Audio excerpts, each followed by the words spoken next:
السلام عليكم ورحمة الله وبركاته داوديال meel kastoo aad joogtaan waa Cabdilaahi Maxamed Kaarshe waxaan idinkala soo hadlaynaa oo joognaa tuulada Holhol oo ka tirsan degmada Xudun ee gobolka Sool waxaa geestayda fadhiya Cali Dheere oo ka mid ah odayaasha deegaanka Holhol Cali Dheere waxa aan wax ka weydiinay arrin murugadeeda leh oo uga soo joogay deegaanka Holhol ama kaga dhacday ceel biyoodka magaalada Holhol waa ceelka la magac baxay Holhol waa ceel ay ummad badani ka cabto Cali Dheere waa odayaasha magaalada Holhol mid ka mid ah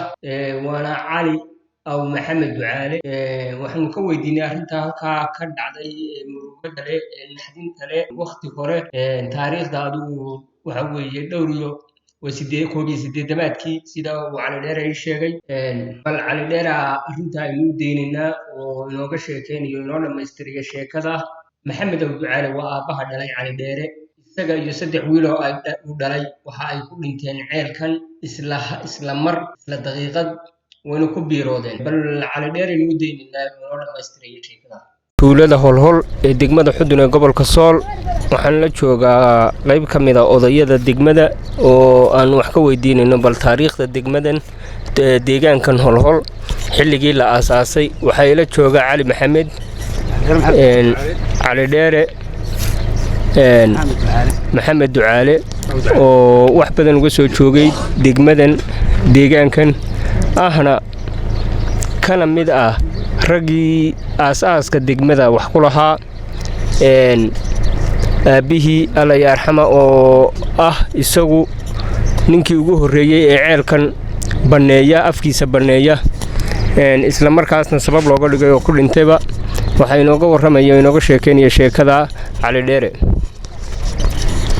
bismillaahir rahmaanir rahiim waxa weeye ceelkan waxyaabo badan buu soo maray in badan buu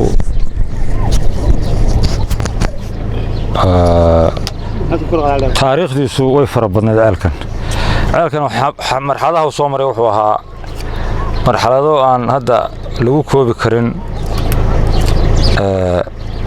fadhigan qura oo u baahan wax badan iyo barnaamijyo badan ceelkan wuxuu ahaan jiray ceel khatar oo dilaaya ceel awdma marka naqdo oo muddo dheer laga maqnaado dabeed markaas lagu soo noqdo oo uu la faarfaaro biyahan hadda lagu degay magaalo ahaanta loogu degay raggii u dambeeyay soo saaray biyaha waa leedeen afar nin oo isdhalay bay ahaayeen waxa ka mid ahaa Allah u naxariistay aabahay iyo saddex nin oo dhalay maxamed aw ducaale iyo saddex oo dhalay oo ilmo maxamed aw ducaale ah maxaa la kala oran jiray saddexda u dhalay magacyadooda iyaga waxa la oran jiray maxamed aw ducaale odaygii dhalay wiilasha axmed maxamed aw ducaale عول محمد أو دعالة يا سلمان محمد أو دعالة لو نشري أفرتان بيها ناس دلي صدق ويلو ولا لا يا أبوه هلك عيلك كود الانتي صدق ويلو ولا لا يا أبوه بعيلك كود الانتي وسنة في بحين عيلك بير بوها بير تاسالة سنة ما كان بني بيصير ساقبه أفرتين ناس يسكر عين لو نبالو هليه وعن هين يقول محمد لو نباك بحصده وكتجي هذا بآخر قيل جي بدي نينا كله السعودية لو نينا كله واحد السعودية واحد لو نشري محمد يا برك بالو نشري محمد يا برك نشوفه وغيره اللي جواد بقوينا محمد دعاله نينا حسن علم حسن بالورين شنو لا نين با كفكدي ماشي nimanku ku leedeen iyagana ka qeylgiyo xudun bi waqayla tagaan ilaa xudun ilaa laascaanood distiri xudun ilaa laascaanood halkaas aan aad aakhirkii maamulkii dawladii markaa jirtay siyaad bare 81 baa taariikhdaasi marka nimankaas ceelka ku laanayaan marka dawladii baa markaa ka dalka talinsay maxamed siyaad bare meedkaas booliskii iyo shacabkii reer xudun baa iska kaashaday xudun baa nimanka lagu aasay bal ismir bay ku aasan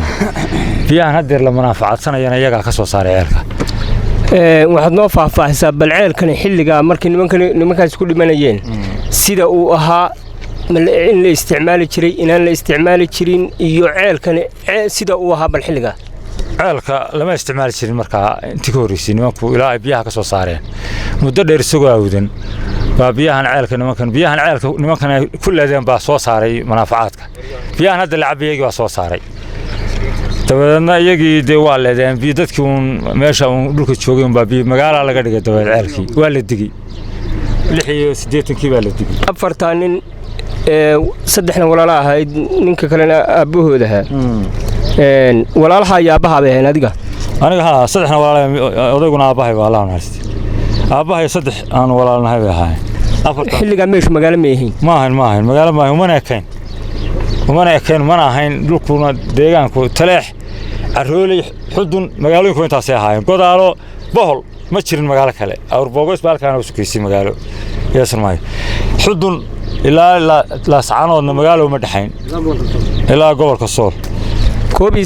taariikh taariikhda koob bay ahayd imisadii baa markaa magaalada laga dhigay oo ceelkan la digay 86 baa ceelka la digo magaalo laga dhigay ugu horeyn inta ka dambeysana uu de magaalo ahaa cid ma ka xusuusataa xilliga dadkii deganaa soo digay ee magaalada rag badan baan magacyadooda maxaad ka xusuustaa aan garanayaa nin la Maxamed Xaaji Yuusuf oo baxay Yuusuf Hagar nin loo oran jiray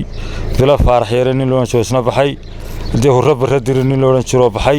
noocaas oo hadda aan rag badan oo baxay nin loo oran jiray hebel ina jafaal noocaas aan garanayaa oo magaalada asaaski lahaa oo hadda raggii cashaantoodii iyo daaroodii waxba ka sii asaarihii laakiin raadkoodii waa li waayaala inta ka dambeysana waa lagu habayay magaalada Nulbaantun bay ahayd oo waa la iska digay saasay ku magaaloodi haddana uu magaalo ku tahay idinna sidii baa u degan anaa sidaan u deganaa u joogtaan waxa dheeraad oo tixgelin oo dadka biyaha soo saaray la manaafacaadsanaya agoomaha ka tageen wax hadda tixgelin oo dheeraad ay ku haystaan ma jirto waxaan u sheegaynaa maamulka Somaliland iyo hay'adaha caalamka hadii Ilaahay ku raama local haadaan dawladda haadaan dadkaas inuu ku dulmayahay meeshii joogo biyaha soo saaray magaalada holol agoomihii intaas aan intaan ku darsanayna marka laga tago magaalanimada halkan hol waa meel caan ah hadday dalka gudihiisa tahay iyo hadday dibadiisa tahayba waa deegaan caan ah magac dheer maxaa u sababa inay ahaato meel magac dheer waxa u sababa meel khayraad badan waxa yaala shidaalkii iyo ceelkii nagu dhow oo 6 kilomitir noo jira afkii Konoko waxa nagu dhow buurtii oo nagu meegaaran oo macdantii iyo dahabkii oo iska ceegaaga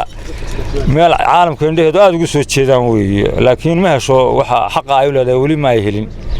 marka tixgelinteeda ma helin laakiin in ay magaaladu magac dheeraato khayraadka ceelka iyo khayraadka badan oo dhul yaalo maganaysa ceelin baa ugu badan yaa la digi lahaa magac dheeraanta taariikh hol imisadii baa la helay ceelka halkaa ku yaala shidaalka halkaa ka qodan imisadii baa la helay imisadii baa la soo degay imisadii baa ahayd markii la qoday maxaad ka sheegay ceelka sida waxaan jeclahay sida qaalibka inuu ahaa markii la bilaabay 88 la qoday baan jeclahay oo la bilaabay marka sanad ilaa meelaha 2 sanadood baa la qodayaan u maleynayaa ilaa 9-shannadii la awday baan jeclahay oo laga guuray ceelka oo loo guuray gaal jabay halka birta dheer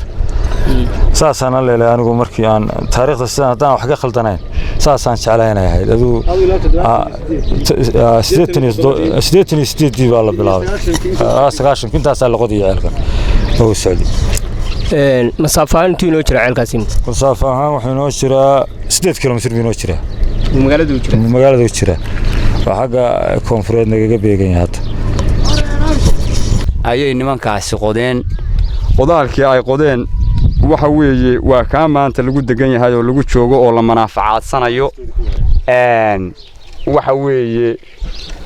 waa lagu duceeyaa 24 saac waxa weeye wixii de ma garanaysaa ama ogaa ama taariikhdooda haya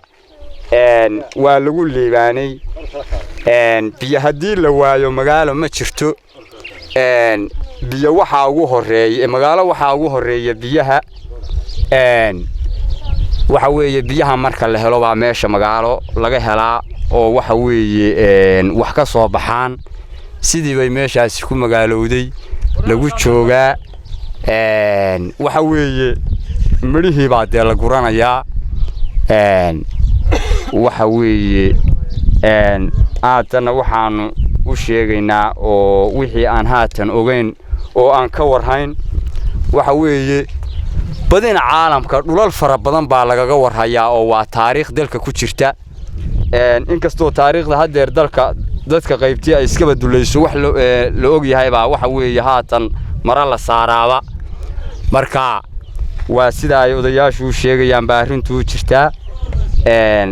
annaguna taariikhda sidii baan kula soconaa oo aan ku maalaynaa